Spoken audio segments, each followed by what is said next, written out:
দীঘা বাঙালিদের দ্বিতীয় বাড়ি যেন তাকে বলা চলে, যেখানে সুযোগ পেলেই দুদিনের ছুটি কাটাতে যেতে বাঙালি দুবারও ভাবে না। এতদিন পর্যন্ত দীঘা ছিল শুধুমাত্র সৈকত নগরী, কিন্তু বর্তমানে দীঘাতে নতুন প্রভু জগন্নাথ দেবের মন্দির উদ্বোধন হওয়ার পর যেন এই সৈকত নগরী পরিণত হয়েছে একটি তীর্থভূমিতে।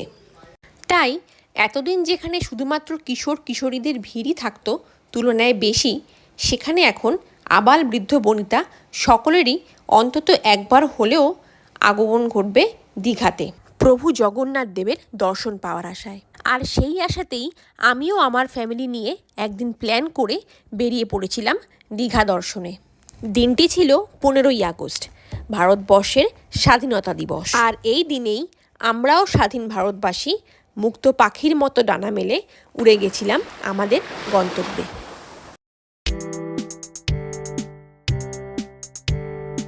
হ্যালো বন্ধুরা, গুড মর্নিং। আমরা এখন দাঁড়িয়ে রয়েছি মধ্যমগ্রাম চৌমাথায়, বাসের জন্য ওয়েট করছি। এখন বাজে সকাল 6:10। আমরা চলে এসেছি মধ্যমগ্রাম বাস স্ট্যান্ডে চৌমাথায়। দেখুন, বাসের জন্য ওয়েট করছি। আমরা সবাই মিলে বেরিয়ে পড়েছি। মা বাবা বাসে উঠবে আগে, এখানে এসে দাঁড়াবে বাসটা, তারপরে আমরা বাসে উঠে একসাথে সবাই মিলে যাব। আজকে হলো 15ই আগস্ট, ছুটির দিন, আমাদের ইন্ডিপেন্ডেন্স ডে ভারতের। তো আজকে ছুটির দিনে আমরা বেরিয়ে পড়েছি সবাই মিলে সকাল সকাল। বাস এসে গেলে বাসে উঠে আপনাদের সমস্ত ডিটেলস জানাচ্ছি। তো চলুন ভিডিওটি আজকে আমরা শুরু করি। আমরা বাসে উঠে পড়েছি, আমরা যাচ্ছি সবাই মিলে দীঘা। তো WBTC বাস, গভর্নমেন্ট পাস করেছি আমরা। তো পিছনে মা বাবা বসে রয়েছে, আমার মেয়ে পিছনে বসে রয়েছে, একবার দেখিয়ে দাও ওদের। সবাই মিলে বসে পড়েছি, এখন আমরা যাচ্ছি দীঘার উদ্দেশ্যে। আর দীঘাতে নতুন জগন্নাথ দেবের মন্দির উদ্বোধন হয়েছে রিসেন্টলি, তো সেটা এখনো দেখা হয়নি, সেটা দেখার উদ্দেশ্যেই মেনলি এখন যাওয়া। তো চলুন, যারা দেখেননি আপনারাও দেখে নিতে পারবেন আমার ভিডিওর মাধ্যমে।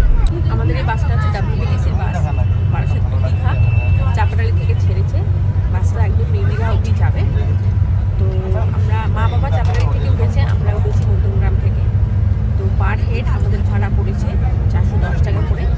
আর 5 জনের সিট, মেয়ের জন্য একটা আলাদা সিট করেছি। মেয়ে 4 বছর হলো সবে, বড় হয়েছে, তাই একটু আলাদা বসতে চায়। 5 জনের সিট, আমাদের টোটাল ট্যাক্স পড়েছে 2075 টাকা। একটু পরে বাসের ইন্টেরিয়ারটা আপনাদের দেখাচ্ছি। আর যখন কোলাঘাটে দাঁড়াবে বাসটা টিকিট ব্রেকের জন্য, তখন বাসের বাইরেটাও আপনাদের দেখিয়ে দেবো। সুন্দর এসি চলছে, এসি বাস, আর ঠিকঠাকই আছে, সমস্ত ফেসিলিটিস রয়েছে এখানে। দেখুন, ওপরে সব করা রয়েছে, এগুলো আপনারা কমাতে বাড়াতে পারবেন। এই দেখুন WBTCর বাস, এসি বাস। এই যে বারাসাত টু দীঘা, বালি হয়ে আসছে বাসটা। একটু দাঁড়িয়েছে কোলাঘাটে, আমরা ব্রেকফাস্ট করবো। সমস্ত এখানে খাবার দোকানগুলো রয়েছে, অন্যান্য গাড়িও দাঁড়িয়েছে, আমাদের বাসটাও এখন দাঁড়িয়েছে। দেখুন, এই হচ্ছে আমাদের বাসের ইন্টেরিয়ার পার্ট। দুপাশে দুটো করে সিট রয়েছে, উপরে লাগেজ রাখার জায়গা। এছাড়া বাইরে নিচে যদি আপনাদের বড় ট্রলি থাকে বা বড় ব্যাগ থাকে, তাহলে সেক্ষেত্রে এই নিচে আপনারা রাখতে পারবেন। এইভাবেই সকলে মিলে আনন্দ করতে করতে আমাদের গন্তব্যের দিকে এগিয়ে গেলাম।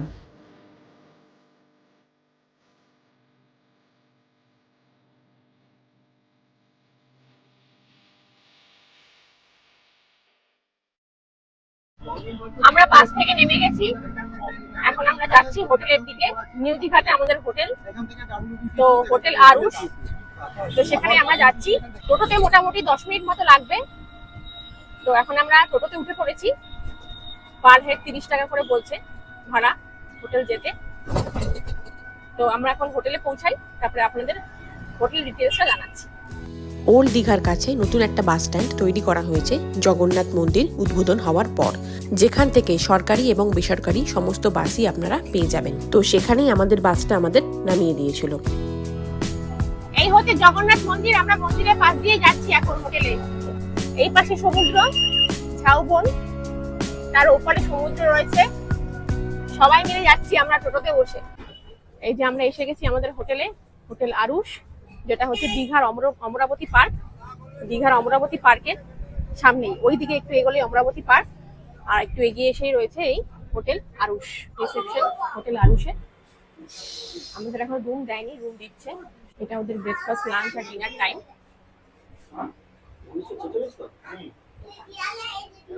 এই রুলসগুলো আপনারা ফলো করবেন যদি আপনারা এই হোটেলে আসেন। আর এখানে প্যাকেজ সিস্টেমও হয়, এমনি রুমও হয়, প্যাকেজ সিস্টেমও আপনারা নিতে পারেন। পার হেড যদি প্যাকেজ সিস্টেমে করেন তাহলে পার হেড হবে, আর বাকি আপনারা নর্মাল রুমও এমনি রুমও নিতে পারেন। তো আমাদের পার হেড কত কি পড়েছে সেটা আপনাদের ঘরে গিয়ে জানাচ্ছি। এই যে আরুষ হোটেলে আমাদের রুম 207 নম্বর রুম। এই হচ্ছে রুমের লুক, দেখুন প্রত্যেকটা ঘরের দেওয়ালেই এরকম রয়েছে পেইন্ট করা। আর এই যে এসি রয়েছে এখানে, এখানে রয়েছে টিভি, একটা মিরর দেওয়া রয়েছে, এখানে একটা মিরর দেওয়া রয়েছে, আর এখানে একটা ছোট টেবিল মতো আছে, টি টেবিল মতো, আর দুটো চেয়ার রয়েছে। আর এখানে বাইরেটা হোটেলের, সামনে আরো হোটেল রয়েছে সেটাই দেখা যাচ্ছে। এখান থেকে সি বিচটা একটু দূরে আছে, 10 মিনিট মতো লাগবে হেঁটে। কিন্তু এখন দীঘায় হোটেলের যা দাম, এই হোটেলই আমরা পেয়েছি 950 টাকায়। 950 টাকায় পার হেড থাকা খাওয়া, 3 বেলা খাওয়া আর থাকা, এসি রুম 950 পার হেড করে আমাদের পড়েছে। এখানে দেখুন কিছু নিয়ম দেওয়া রয়েছে হোটেলে। আপনারা যদি এই হোটেলে আসতে চান তাহলে পজ করে একবার দেখে নিতে পারেন। এই হচ্ছে বাথরুম, কোমর দেওয়া রয়েছে, এই যে গিজারও আছে, বালতি, মগ, আর এই হচ্ছে বেসিন। দেখুন মিরর আছে।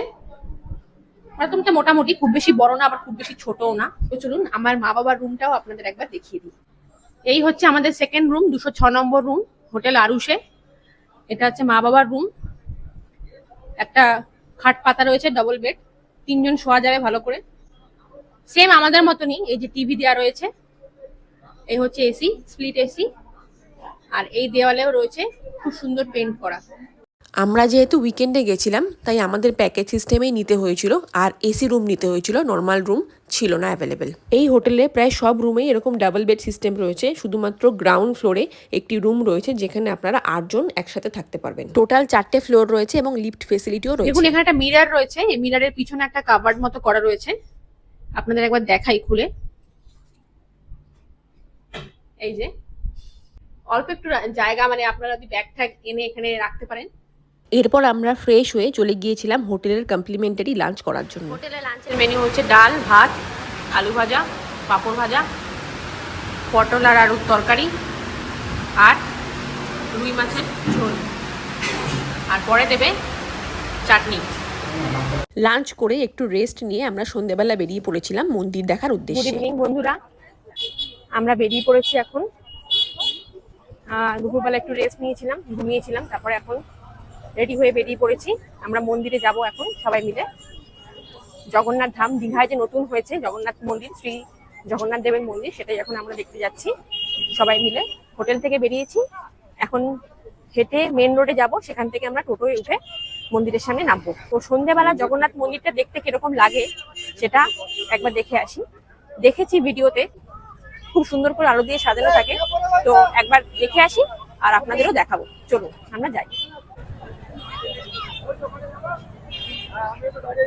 দেখুন বন্ধুরা, আমরা এখন জগন্নাথ মন্দিরের একদমই সামনে। এই যে মন্দির, আমরা এখন ভেতরে ঢুকবো। এটি হলো মন্দিরের 2 নম্বর গেট। এই গেটের সামনে জুতো রাখার কাউন্টার রয়েছে, ফ্রি অফ কস্ট। দেখুন এরকম ভাবে লাইন করে আমরা আসছি।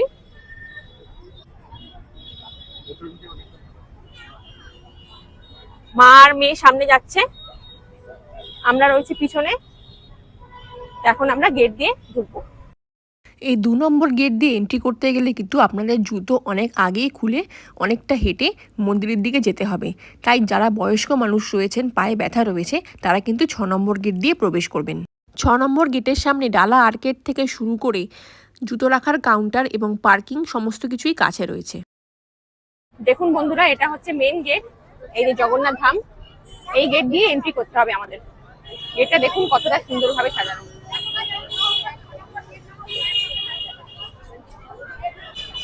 আশেপাশে রয়েছে টোটো, অটো, মানে আশেপাশে হচ্ছে মেন রোড, আর তার অপোজিটেই হচ্ছে জগন্নাথের মন্দির। দেখুন এই গেট দিয়ে আমরা এন্ট্রি করলাম। এই হচ্ছে একটা নাট মন্দির মতো, এর ভেতর দিয়ে যাওয়া যায়। আর এই হচ্ছে মন্দির, জগন্নাথ মন্দির। কি সুন্দর লাগছে দেখুন, এখানে এখন সন্ধ্যেবেলা আলো দিয়ে সাজিয়েছে, অসম্ভব সুন্দর লাগছে দেখতে। আর দেখুন কত বড় এরিয়া জুড়ে রয়েছে মন্দিরটা। এই দেখুন এই গেটটাই কত বড়, খুব সুন্দর, মানে কালারটা এরকম লাইট কালারের মধ্যে রেখেছে, খুবই সুন্দর লাগছে কিন্তু দেখতে। এখান থেকে মন্দিরের ভিউটা একবার জাস্ট দেখুন কতটা সুন্দর লাগছে দেখতে। এই দেখুন প্রত্যেকটা স্তম্ভ দেখা যাচ্ছে, মানে প্রত্যেকটা মন্দিরের চূড়া দেখা যাচ্ছে। তো চলুন সামনের দিকে এগিয়ে যাই।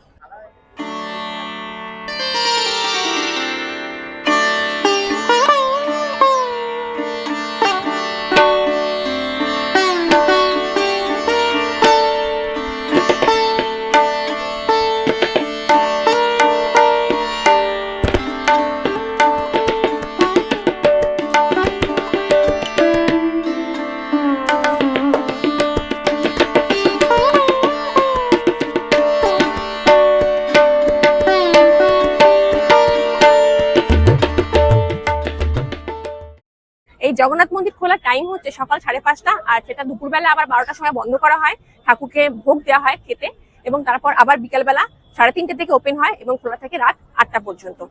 এটাই হচ্ছে টাইমিং। আপনারা এই টাইমের মধ্যে আসবেন, তাহলে খুব ভালোভাবে জগন্নাথ দেবকে দর্শন করতে পারবেন। এই যে বড় মন্দিরের ধ্বজা দেখতে পাচ্ছেন আপনারা, লাল রঙের ধ্বজা।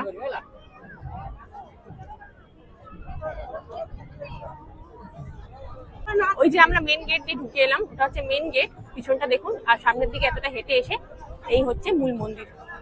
এটা হচ্ছে আরেকটা গেট, এই গেট দিয়ে এখন আমরা একদম মূল মন্দিরে প্রবেশ করতে পারবো।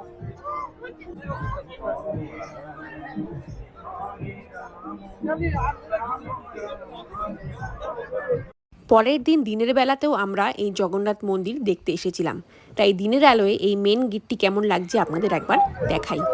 দেখুন বন্ধুরা, এই হচ্ছে জগন্নাথ মন্দির। আমরা সামনে একদম সামনে চলে এসেছি, এখন এই মেন গেট দিয়ে আমরা ঢুকবো ভিতরে।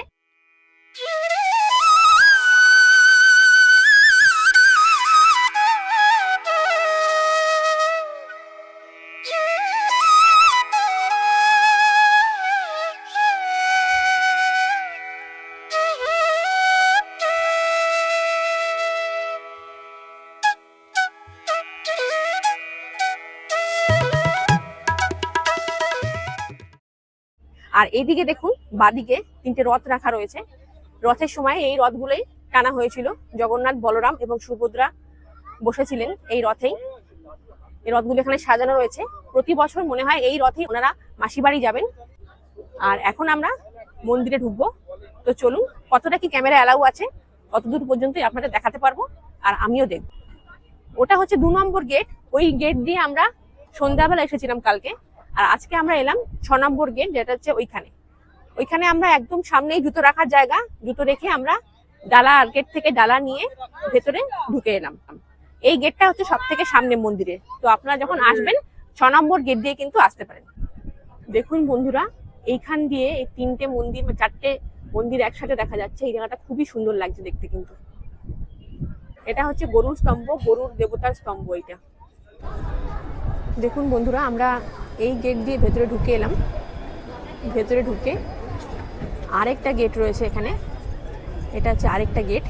এখন এটা দিয়ে আবার এন্ট্রি করে ভিতরে আরেকটা মেন গেট রয়েছে, সেইটা দিয়ে ঢুকলেই আমরা জগন্নাথ দেবের দর্শন পাবো।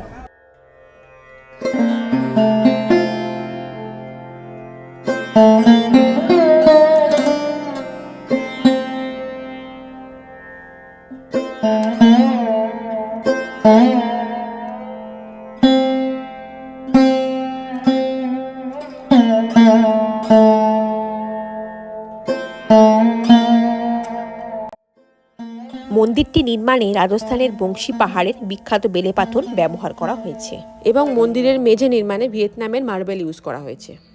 দেখুন কি সুন্দর একটা নারায়ণের শোয়া মূর্তি রয়েছে। এই হচ্ছে মূল মন্দির। এটা মনে হচ্ছে পিছনটা, মন্দিরের পিছনটা। এখন আমরা ফ্রন্ট সাইডে যাব। খুবই সুন্দর লাগছে কিন্তু মন্দিরটা দেখে, মানে রাতের বেলা এই আলোকসজ্জা যেন একটা অন্যরকমই একটা সৌন্দর্য এনে দিয়েছে।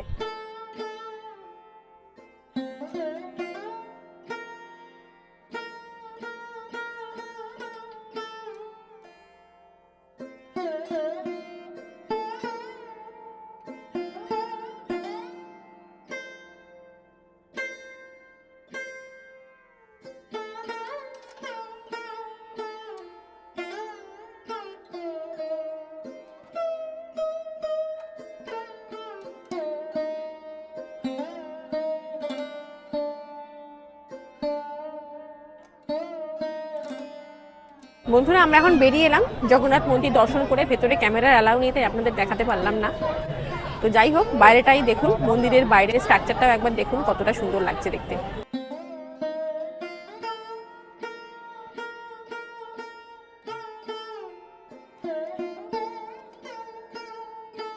কলিঙ্গন স্থাপত্য শৈলীতে তৈরি এই মন্দিরের উচ্চতা প্রায় 65 মিটার। বন্ধুরা মন্দিরের ভেতরে তো ক্যামেরার অ্যালাউ নেই, মানে মেন বিগ্রহ যেখানে রয়েছে জগন্নাথ দেবের। তো আমরা যখন প্রসাদ নিয়ে গেলাম মানে পুজো দেওয়ার উদ্দেশ্যে, তখন মন্দিরের সামনে মানে মূর্তির সামনে পূজারীরা এসে প্রসাদটা নিল আর নাম আর গোত্র জিজ্ঞাসা করলো। তো সেটা বলে দেওয়া হলো আর কিছুক্ষণ ওখানে আমরা অপেক্ষা করলাম। তারপরে আবার প্রসাদ মানে ভগবানের পায়ে ছুঁয়ে প্রসাদ আবার আমাদের দিয়ে দিল। এটাই হচ্ছে এখানে পুজো দেওয়ার নিয়ম। ভিতরে ক্যামেরার অ্যালাউ নেই, তো আপনাদের দেখাতে পারলাম না কিভাবে আমরা পুজো দিলাম, সেই জিনিসটা আপনাদের বলে দিলাম। দেখুন বন্ধুরা, এই যে মাঝখানে যেগুলো দেখতে পাচ্ছেন এগুলো কিন্তু দিয়া মানে প্রদীপ জ্বলছে। দেখুন প্রত্যেকটাতে এরকম অনেকগুলো রয়েছে এই মন্দিরের ভেতরে। প্রায় সারা মন্দিরের আশেপাশে এরকম দিয়া জ্বালানো রয়েছে। তারপর সেদিন রাত্রে আমরা আর কোনো সি বিচে যাইনি। হোটেলে ফিরে এসে সোজা আমাদের কমপ্লিমেন্টারি ডিনার সেরে নিয়েছিলাম। ডিনারে অপশান ছিল চিকেন বিরিয়ানি, চিকেন রুটি অথবা চিকেন রাইস। যেটা আপনারা খেতে চাইবেন ওনারা সেটাই বানিয়ে দেবেন। পরের দিন সকালবেলা ঘুম থেকে উঠে আমরা হাজব্যান্ড ওয়াইফ চলে গিয়েছিলাম মোহনা দেখতে। আমাদের হোটেল থেকে মোহনার ডিস্টেন্স 6.3 কিলোমিটার। টোটোতে 100 টাকা ভাড়া নিয়েছিল। আমরা টোটো থেকে নেমে গেছি, এখন আমরা হেঁটে হেঁটে যাচ্ছি। ওই সামনেই রয়েছে মোহনা, দেখুন এই যে সামনেই মোহনা। কিছুটা হেঁটে গিয়ে দেখুন এই যে মোহনায় আমরা এসে গেছি। এখানে কত মাছের দোকান রয়েছে, ভ্যারাইটিস রকমের এখানে সামুদ্রিক মাছ রয়েছে। পমফ্লেট থেকে শুরু করে কাঁকড়া, স্যালমন, অনেক রকমের মাছ রয়েছে এখানে। এটা হচ্ছে শুটকি মাছ, কুচো চিংড়ি, এগুলো হচ্ছে কুচো চিংড়ি। দেখুন কত ভ্যারাইটি, শুটকি মাছও রয়েছে দেখুন। মোহনাতে বিভিন্ন ধরনের মাছের পাশাপাশি শঙ্খ, শাখা এবং আরও রকমারি জিনিসপত্র নিয়ে বসেছিল। তারপর আমরা আস্তে আস্তে এই লম্বা ব্রিজটি ধরে সামনের দিকে এগিয়ে গেলাম, যার বাঁদিকে রয়েছে নদী এবং ডান দিকে রয়েছে সমুদ্র।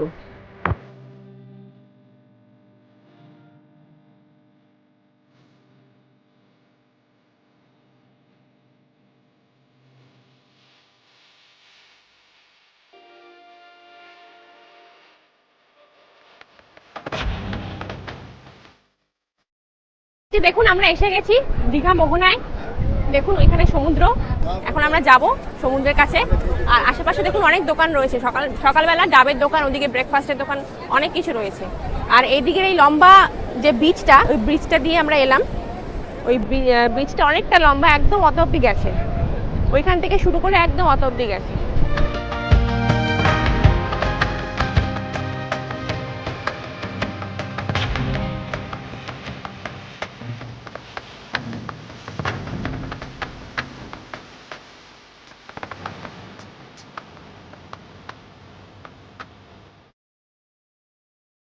তারপর হোটেলে ফিরে আমরা কমপ্লিমেন্টারি ব্রেকফাস্ট করতে চলে এলাম। আমাদের মেনুতে ছিল লুচি এবং ঘুগনির তরকারি। এছাড়া ব্রেকফাস্টে আপনারা বাটার টোস্ট, এগ টোস্ট এবং মুড়ি ঘুগনি নিতে পারেন। দেখুন বন্ধুরা, আমরা এখন রয়েছি নিউ দীঘা সি বিচে। বিচে মানুষের ভিড়টা একবার দেখুন, একদম পুরো বিচ ভরা, কোথাও কোনো ফাঁকা নেই। দেখুন সবাই স্নান করছে।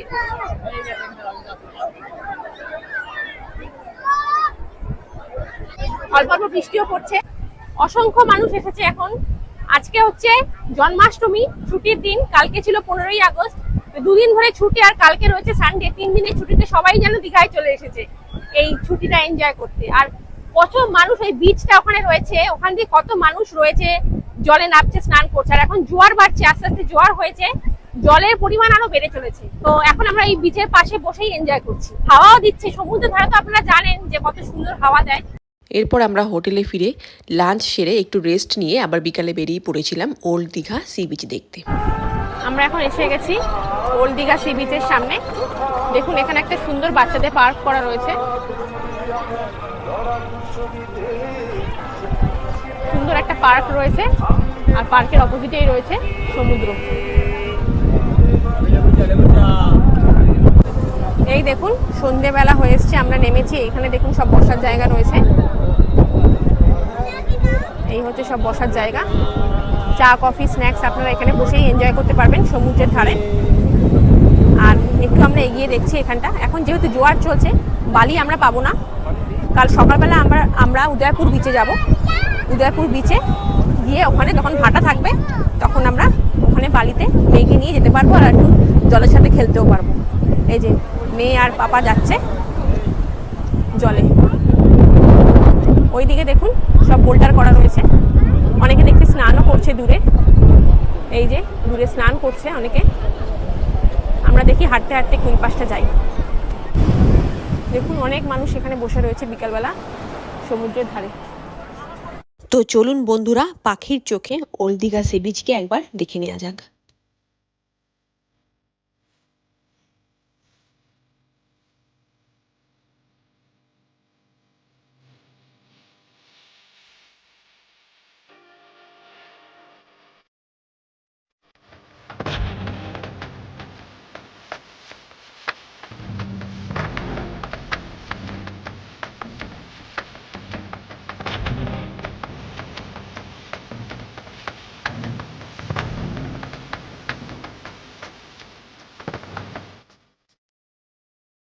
হ্যালো বন্ধুরা, good morning from Udaipur sea beach. আমরা চলে এসেছি এখন উদয়পুর সি বিচে। আজকে আমাদের দীঘাতে লাস্ট ডে। এই যে সবাই মিলে এখন বেরিয়ে পড়েছি, উদয়পুর সি বিচে এসেছি। আমাদের হোটেল থেকে টোটো করে এলাম। 100 টাকা ভাড়া, এখানে মিনিমাম ভাড়া 100 টাকা। রেটটা অনেক বেশি, টোটোর রেট এখানে অনেকটাই বেশি। সে এখন টুরিস্ট প্লেস, কিন্তু তাও মনে হয় যেন একটু অনেকটাই বেশি হয়ে গেছে এখন টোটোর ভাড়া। যাই হোক, এখন আমরা এটা হচ্ছে বিচের রাস্তা, এই রাস্তা দিয়ে আমরা এগিয়ে যাচ্ছি। ওই দূরে দেখা যাচ্ছে সমুদ্র। তো গিয়ে এখন আমরা এখানে কিছুটা টাইম স্পেন্ড করব। উদয়পুর বিচে এর আগেও আমরা দীঘায় এসেছি, কিন্তু উদয়পুর বিচটা অতটা ঘোরা হয়নি। তো এখন আমরা বিচে যাচ্ছি। তো চলুন আপনাদেরও দেখাবো উদয়পুর বিচটা কেমন। শুনেছি পুরীর মতো অনেকটা স্পেস জুড়ে বিচটা রয়েছে, আর ছাতা ছাতা পাতা থাকে যেখানে বসা যায়, বসে আপনারা চা স্ন্যাক্স ডাব এই সমস্ত খেতে পারবেন। তো তো চলুন বিচে যাই, আপনাদের দেখাচ্ছি যে বিচটা আসলেই পুরীর বিচের মতো কিনা। তো চলুন এগিয়ে যাই। দেখুন বন্ধুরা, ওইখান দিয়ে আমরা নামলাম, বিচে নামার রাস্তা। আর দেখুন এই পাশে কেমন তিরপল টানানো রয়েছে, মোটামুটি পুরীর বিচের মতনই। এই যে তিরপল, আর এই যে সামনে হচ্ছে সমুদ্র। দেখুন বৃষ্টি হলো একটু আগে, আকাশে মেঘ রয়েছে, কিন্তু আকাশের কালারটা কত সুন্দর। ওই যে মা বাবা আর মেয়ে আসছে। তো এখন আমরা বিচের দিকে এগিয়ে যাব, একটু জলে গিয়ে এনজয় করব। সমুদ্রে আসা এটাই তো মজা, জলে না যদি যাই তাহলে সমুদ্রে আসার মানেটা কি। ভালো, বিচটা বেশ ভালো, সামনেই সমুদ্র, বেশি হেঁটে যেতে হচ্ছে না, একটুখানি গেলেই আমরা জলকে ছুঁতে পারবো। দেখুন বন্ধুরা, আমরা এসে গেছি বিচে, ঢেউ আসছে, অনেকে স্নান করছে। এই যে আমরা রয়েছি এখানে। এই বিচটা পুরোটা প্লেন, কোনো বোল্ডার নেই, সহজেই আপনারা এসে ঘুরতেও পারবেন, স্নানও করতে পারবেন। খুবই সুন্দর, দেখুন বড় বড় ঢেউ আসছে ওখান থেকে, আর আমরা এখন বিচে।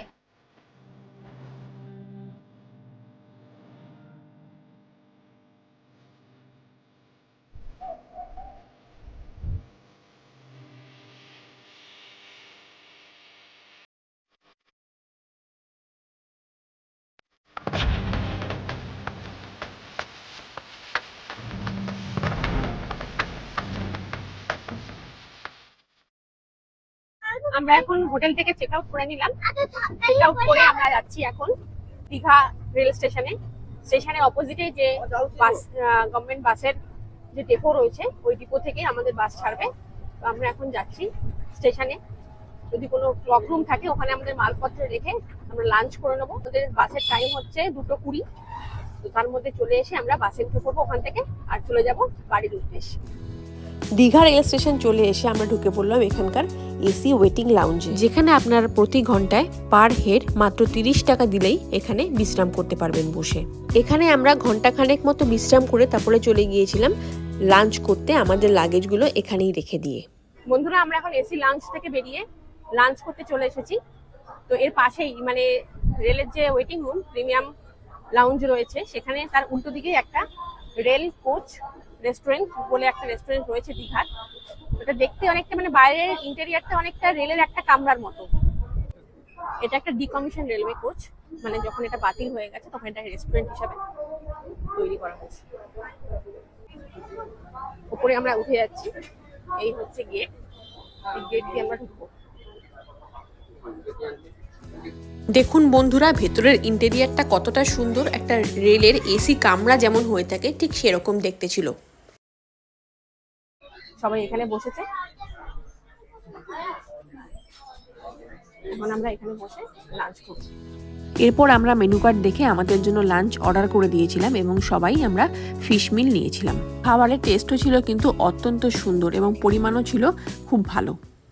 আমাদের লাঞ্চ হয়ে গেছে, লাঞ্চ করে আমরা আবার চলে এসেছি এই এসি লাউঞ্জে, প্রিমিয়াম রেলের এটা এসি লাউঞ্জ।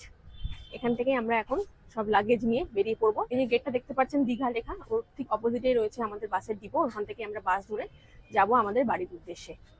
তো আমাদের বাস রয়েছে WBTC-র এসি ভলভো বাস, 2:20 টাইম, এখন অলমোস্ট 2 বাজে। আমরা এখন চলে যাব লাগেজ নিয়ে বাসে উঠে পড়বো। তো বন্ধুরা, আজকের দীঘা ব্লগ আমি এখানেই শেষ করছি। তো ভিডিওটি কেমন লাগলো অবশ্যই জানাবেন। যদি ভালো লেগে থাকে একটা লাইক করে দেবেন, আর শেয়ার করে যারা দেখতে চাইছেন তাদেরকে দেখার হেল্প করে দেবেন। আর খুব যদি ভালো লেগে থাকে তাহলে সাবস্ক্রাইব করে দেবেন। তো আজকের মতো টাটা, আবার দেখা হচ্ছে আপনাদের সাথে নতুন কোনো জায়গার সন্ধান নিয়ে। বাই।